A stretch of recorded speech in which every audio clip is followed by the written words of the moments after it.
ಸ್ಯಾಂಡಲ್ವುಡ್ನ ಸಂಪೂರ್ಣ ಮಾಹಿತಿಗಾಗಿ ನಮ್ಮ ಕೆಎಫ್ಐ ಯೂಟ್ಯೂಬ್ ಚಾನಲ್ನ ತಪ್ಪದೇ ಸಬ್ಸ್ಕ್ರೈಬ್ ಮಾಡಿ ಹಾಗೂ ಪ್ರತಿಯೊಂದು ವಿಡಿಯೋಗಳ ಅಪ್ಡೇಟ್ಸ್ಗಳಿಗಾಗಿ ಪಕ್ಕದಲ್ಲಿರುವ ಬೆಲ್ ಬಟನ್ ಅನ್ನು ಕ್ಲಿಕ್ ಮಾಡಿ. ಒಂದು ದರ್ಶನ್ ಸರ್ ಜೊತೆಯಲ್ಲಿ ಹೊಂದ್ಕೊಬೇಕು ಅಂದರೆ ಮೊದಲನೇದಾಗಿ ಲಕ್ಸುರಿ ಬಿಡಬೇಕು, ಎರಡನೇದು ಒಂದು ಜೋಬಲ್ ದುಡ್ಡು ಎತ್ಕೊಂಡು ಹೋಗಬಾರ್ದು, ಖಾಲಿ ಜೋಬಲ್ ಹೋಗಬೇಕು.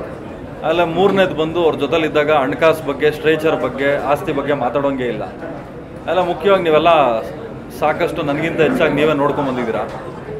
ದರ್ಶನ್ ಸರ್ ಬೆಲೆ ಕೊಡೋದು ಒಬ್ಬ ವ್ಯಕ್ತಿತ್ವ, ಅದನ್ನು ನೋಡಿ ಬೆಲೆ ಕೊಡ್ತಾರೆ ಹೊರತು ಯಾರು ಸ್ಟ್ರೇಚರ್ ನೋಡಿ ಬೆಲೆ ಕೊಡೋಲ್ಲ.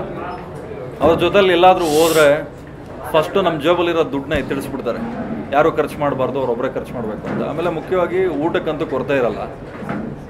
ಎಲ್ಲಾದರೂ ಹೋದರೆ ಅವರೊಂದು ಕ್ಯಾಮ್ರಾ ತೊಗೊಂಡಿದ್ದಾರೆ, ಆ ಕ್ಯಾಮ್ರಾದಲ್ಲಿ ಫೋಟೋಗ್ರಫಿ ಮಾಡ್ತಾಯಿದ್ದಾರೆ. ಅದ್ರ ಉದ್ದೇಶ ಏನು ಅಂದರೆ ಮಲೆಮಹದೇಶ್ವರ ಕಾರ್ಡ್ನ ದತ್ತು ತೊಗೋತಾ ಇದ್ದಾರೆ.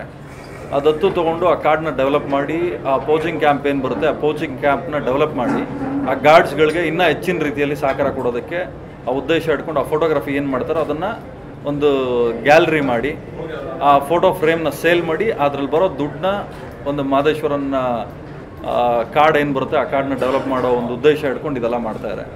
ಅವೆಲ್ಲ ಮುಖ್ಯವಾಗಿ ಅವರೇ ಏಕೈಕ ವ್ಯಕ್ತಿ ಅನಿಸುತ್ತೆ ಮೋಸ್ಟ್ಲಿ ಫಾರೆಸ್ಟ್ ಡಿಪಾರ್ಟ್ಮೆಂಟ್ಗೆ ಒಂದು ರೂಪಾಯಿನೂ ಅವರು ರೆಮ್ಯುನರೇಷನ್ ತೊಗೊಳ್ದಲ್ಲೇ ಫ್ರೀ ಆಫ್ ಕಾಸ್ಟ್ 5 ವರ್ಷಕ್ಕೆ ಅಂಬಾಸಡರ್ ಆಗಿ ಆಯ್ಕೆ ಆಗಿದ್ದಾರೆ. ಆಮೇಲೆ ಅವರು ಒಂದು ಅಂಬಾಸಡರ್ ಆದಮೇಲೆ ಸಾಕಷ್ಟು ಮೈಸೂರು ಝೂ ಅಲ್ಲಿರೋವಂಥ ಒಂದು ಪ್ರಾಣಿಗಳನ್ನ ದತ್ತು ತೊಗೊಂಡು ಝೂ ಇಂಪ್ರೂವ್ ಆಗಿದೆ. ಆಮೇಲೆ ಮುಖ್ಯವಾಗಿ ಅವ್ರ ಜೊತೆಲಿ ಹೋಗ್ಬಿಟ್ರೆ ನಮಗೇನು ಬೇರೆ ಏನು ಚಿಂತೆನೇ ಇರಲ್ಲ. ಯಾಕಂದರೆ ಇವಾಗ ಅಲ್ಲೋದ್ವಿ ಮಲೆಮಹದೇಶ್ವರ ಕಾಡ್ಗೆ ಹೋದಾಗ ಒಂದು ಜಾಗದಲ್ಲಿದ್ವಿ ನಾವು, ಅಲ್ಲೆಲ್ಲ ನಾವು ಸೇಫ್ಟಿಯಾಗಿರೋದು ನಮ್ಮ ಜೊತೆಲಿ ಎಷ್ಟೇ ಜನ ಗಾರ್ಡ್ಸ್ ಇದ್ರೂ ನಾವು ಸೇಫಾಗಿರೋದು ಗ್ಯಾರಂಟಿ ಇಲ್ಲ. ಅಂಥರಲ್ಲಿ ನಮ್ಮನ್ನೆಲ್ಲ ಒಳಗಡೆ ಮಲಗಿಸಿ ಅವ್ರು ಮಾತ್ರ ಹೊರಗಡೆ ಮಲಗಿದ್ರು. ಅದು ತೋರಿಸುತ್ತೆ ದರ್ಶನ್ ಸರ್ ಎಂಥವ್ರು ಅಂತ.